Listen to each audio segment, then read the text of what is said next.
everybody, Shannon and Karen here with Wandering Out Yonder. Today we are in Pine Grove Furnace State Park, and behind you can see the furnace. And we're going to be doing a tour of the historical parts of Pine Grove State Furnace Park. We've been here many times, and we have hiked a lot of the trails, the Appalachian Trail, Pole Steeple, and quite a few of the other trails in this area. It's a beautiful area full of history. But today we wanted to focus more on the historical aspects of this park and share them with you. So today we're going to be visiting several historical areas around here and sharing them with you. We hope you'll come along with us. Now, Shannon and I are going to be doing a walking tour today.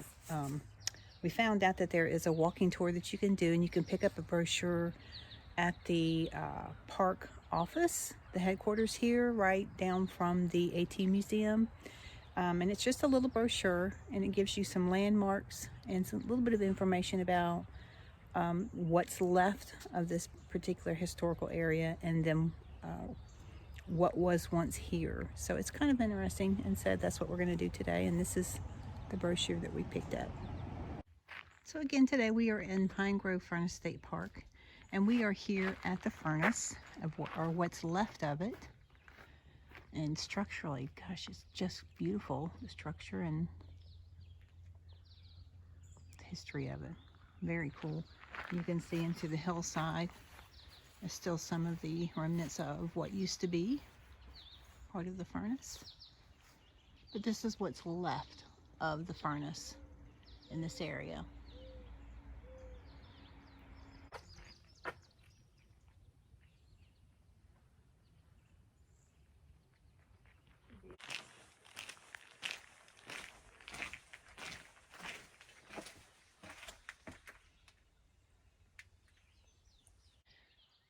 Now what we see here today is not at all what it looked like. You have to imagine that the forest was pretty much stripped and used in the iron ore furnace industry. And there were smokestacks and smoke and all kinds of work going on and people working. But today this is what's left, and the forest has come back and taken over. So as I said earlier, this area is not what it looks like today. As I said, right today it's beautiful. There are trees everywhere. It's a beautiful forest. But back then, this is what it looked like. It was a hustling, bustling industrial area. Lots of smoke and very few trees, as you can see. Now, this is one of the marquees in front of the furnace, and it talks about the workers' pyramid. If you look here, the furnace employed about 250 people, and there were various types of positions. And then this over here explains what each position meant. So in other words, the keeper ordered ingredients and determined the amount of air to be blasted into the furnace. The gutterman directed molten iron into channels hoed into the sandy cast house floor, and so forth and so on. Pretty cool.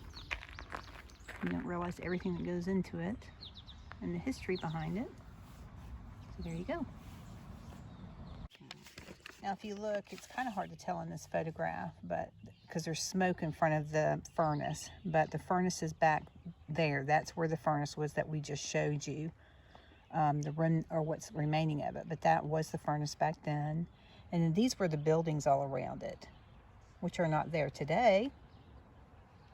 There are a few buildings left. That I believe is now the AT Museum. And then that building, I believe, is the Paymaster's headquarters. And then the building back in there is the Ironmaster Inn, I believe it's what it's called. That is a hostel, and a lot of the AT hikers use that now as a stopping point. Now this is the Ironmaster's mansion, and this was the home of the Ironmasters and their families. And this was from 1827 to 1829. It is now a hostel, and it is a midway point for most AT hikers will stop here, either stay or visit But from what I understand, anybody is welcome to come and stay and visit. Pretty cool.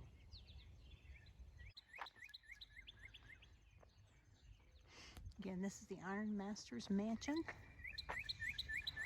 now being used as a hostel.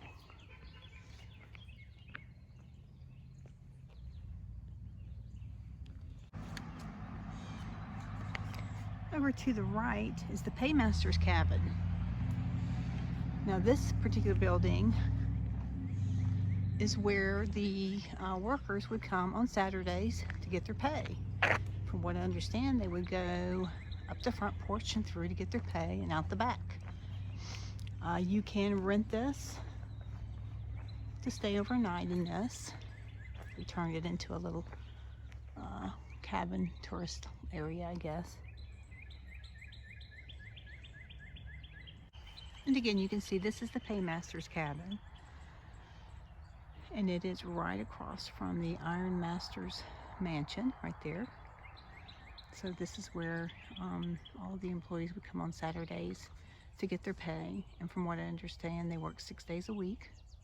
Saturdays was payday. But this was the cabin, the Paymaster's cabin, way back when. And then across the street,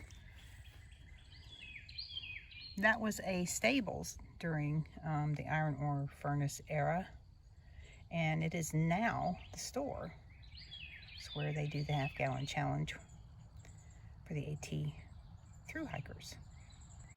And as you can see across the street from the Paymaster's cabin is the Pine Grove Furnace General Store, which at one time was the stables for this area.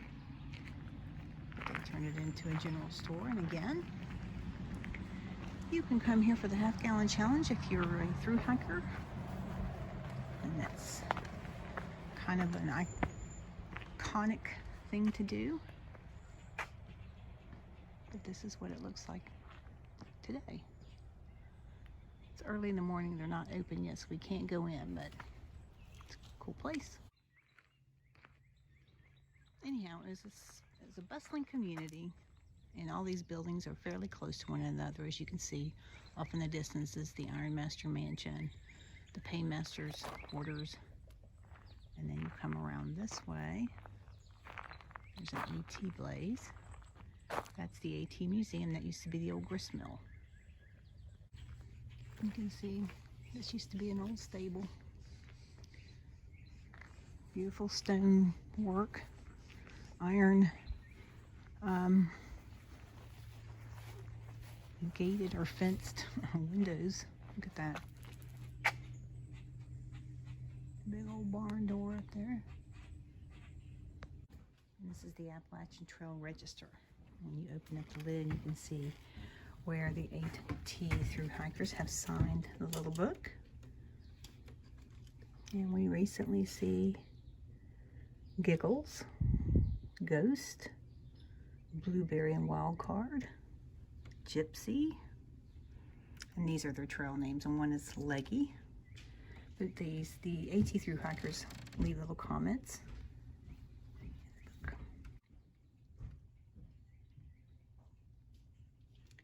And the half-gallon challenge book is inside the store, so you would sign up for it using your trail name. And this is part of the half-gallon challenge. You would have to come in here. You actually have to take one of these and one of these to make it a half a gallon.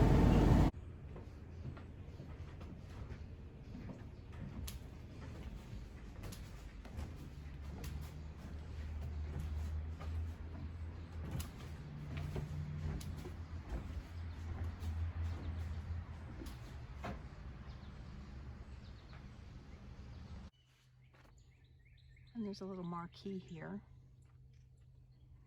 that gives you some information about what happened here and what it actually looked like during the day. And as you can see, not a lot of trees. The lands had pretty much been stripped in this area. Shannon and I were just saying how cool it must be to be a trail thru hiker, an Appalachian Trail thru hiker, to come upon this and The smell of the hamburgers and the french fries and the ice cream and all of that would be so welcoming, I'm sure. It's a really nice little area. Okay, so the road that runs in front of the store by the Ironmaster mansion, the Paymaster headquarters, and up to the AT Museum, this is part of the Appalachian Trail, and there are blazes, so you do walk past all this if you're on the AT. Now this is what's left of the charcoal house. Not much, but that's what was here at one time. This is stop number 5 on the walking tour. You can see they've got some little signs or posts here that can help you, guide you through this walking tour. This is number 5. And that's what is left of what was once the charcoal house. And the charcoal house resembled this building right here. As you can see, it's blazed right here.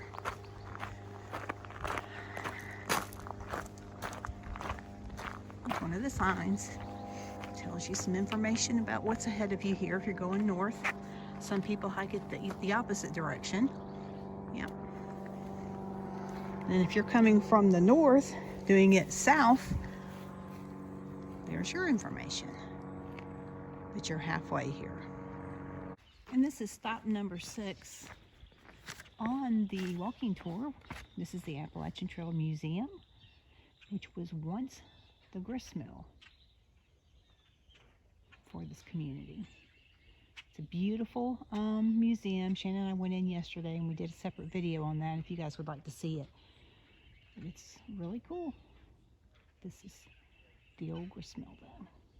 And again, this is stop number 6, the old grist mill, which is now the Appalachian Trail Museum. Very inviting. Highly suggest if you're in this area. Sorry about that. To go in and take a look around. It's really cool.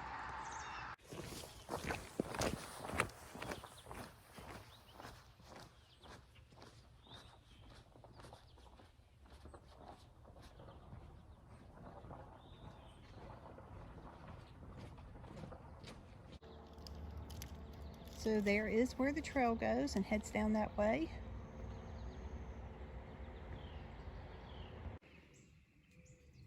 Okay, and on the walking tour, this is area number 7. The remaining parts of this walking tour take you around to where there were once like a blacksmith and carpenter shop, a school. There is a foundation still left of the brickworks building that was here in the late 1800s, and then Fuller Lake. But all throughout this park, there are remnants of the history of this area. But this was once the area of the blacksmith and carpenter shops. And all throughout the park, there are wildflowers growing everywhere. Over on this side and way over on the other side, there's another area that you can walk through and see lots of wildflowers. Now this is a paved path, and this is actually part of the AT that we're on that goes through Pine Grove Furnace State Park. You can see the white blaze on the tree up ahead of, well, actually that's a telephone pole, but you see that right there. And then there's a white blaze on the post at the end of this little paved path that tells you which way to go to follow the AT. So again, the AT trail is paved through here, takes you through the park, through the picnic grounds. There is a public big restroom down here, and it's usually very nice and clean. You can hear the water, the run over here on the right. And we will be crossing over that.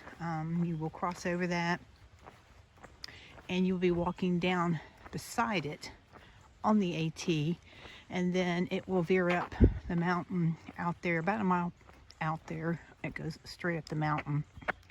We've been on that trail a few times. So, like I said, the AT goes through the day use picnic area here. It's paved, runs right past this nice bathhouse restroom area with a snack bar, and then goes around the back of the building. We'll be going around there to show you another one of the historical areas. We're getting ready to cross over Mountain Creek.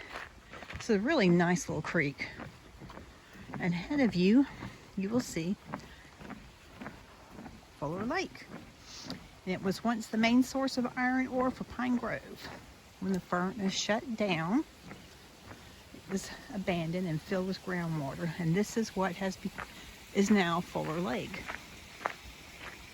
So this was once just a huge pit that filled up and became a lake.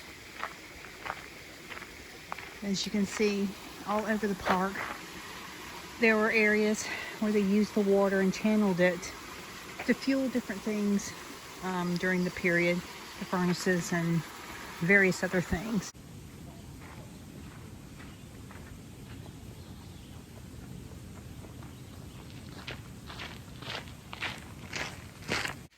So we just walked across that little bridge. See, here's that one bridge, and then here's another one.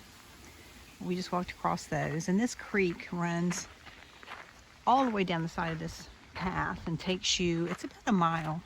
Nice wide path, nice and flat, but then it veers off to the right if you want to continue on with the AT and go straight up the mountain for about a mile, maybe more. Yeah, anyhow, we have been up that way. Anyhow, this path also has a lot of historical areas on it. There's the old Girl Scout swimming pool. There was once an amusement park here in the early 1900s, and we did a video on this a while back if you'd like to learn some more information about that. It's a pretty area. Anyhow, as I said, there were channels built all throughout this area to supply water power for the different aspects of the businesses and the industries and the needs of the people out here. So you can see there's all different ways that they've channeled this water to make it work for this area.